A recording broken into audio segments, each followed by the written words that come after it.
अगर तुम भी बिहार बोर्ड मैट्रिक परीक्षा की तैयारी कर रहे हो तो आज का ये सवाल बिल्कुल मत छोड़ना, क्योंकि ये सवाल सिर्फ तुम्हारे लिए है।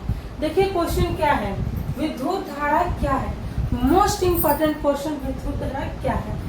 विद्युत धारा क्या है समझिए, किसी चालक में विद्युत आवेश के प्रवाह की दर को क्या करते हैं, धारा कहते हैं, विद्युत धारा कहते हैं। मतलब कि किसी चालक, कोई चालक होगा जिसमें क्या होगा कि विद्युत आवेश की प्रवाह जो होगा दर को विद्युत धारा कहते हैं।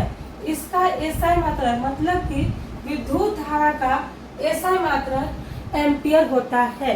विद्युत धारा का एसआई मात्रक एम्पियर होता है। यहाँ से आपका 1 नंबर का सवाल भी बन सकता है कि आपका पूछेगा कि विद्युत धारा का एसआई मात्रक क्या होता है, तो आप बोलिएगा प्रिय बच्चे एम्पियर होता है। क्या बोलिएगा, एम्पियर होता है। ठीक है, आगे देखिए क्वेश्चन क्या है, ओम का नियम का।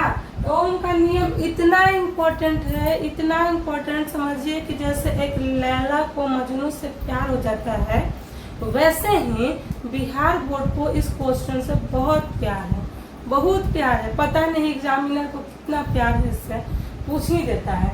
तो देखिए इस चीज को भूलना नहीं है, भूलना ही नहीं है, एकदम याद कर लीजिए कि ओम का नियम क्या है।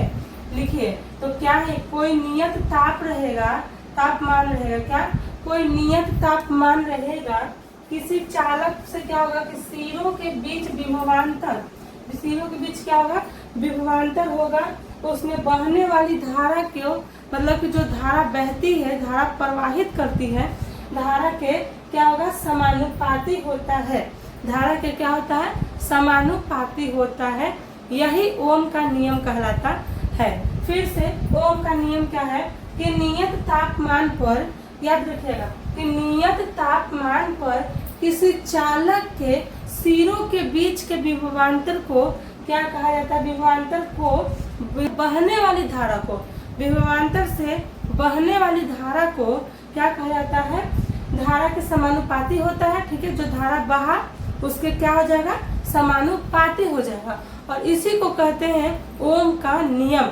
ठीक है, क्या कहते हैं, ओम का नियम। अब इसका एसआई मात्रक क्या होता है, सूत्र क्या होता है, देखिए सूत्र इसका होता है V बराबर आई आर। ठीक है, V बराबर आई आर। ठीक है, जो कि R से आपका हो गया प्रतिरोध, R से क्या हो गया, प्रतिरोध हो गया, R से प्रतिरोध हो गया, I से हो जाएगा आपका धारा हो जाएगा। ठीक है, अब V से हो जाएगा विभवांतर। ठीक है, क्या हो जाएगा, विभवांतर, आपका V से हो जाएगा विभवांतर। क्या आप लोगों को ओम का नियम समझ में आया। तो ऐसे ही शानदार ट्रिक से हम और शानदार आसान तरीका से आपके लिए क्वेश्चन लेकर आऊंगी। तो अगला क्वेश्चन देखते हैं कि क्या है। अगला क्वेश्चन ये है कि पीएच क्या है।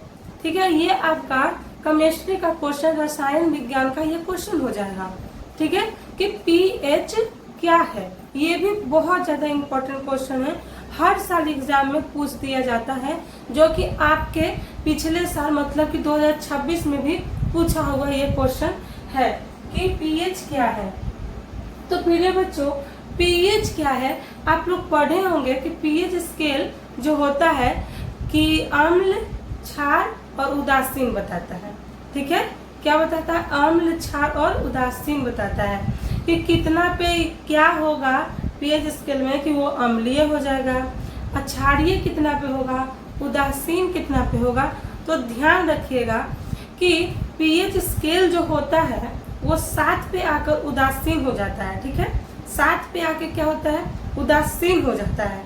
ठीक है, 7 के पहले जितनी भी संख्या 1 2 3 4 ये सब अम्लीय होता है, ये सब क्या होता है, अम्लीय होता है।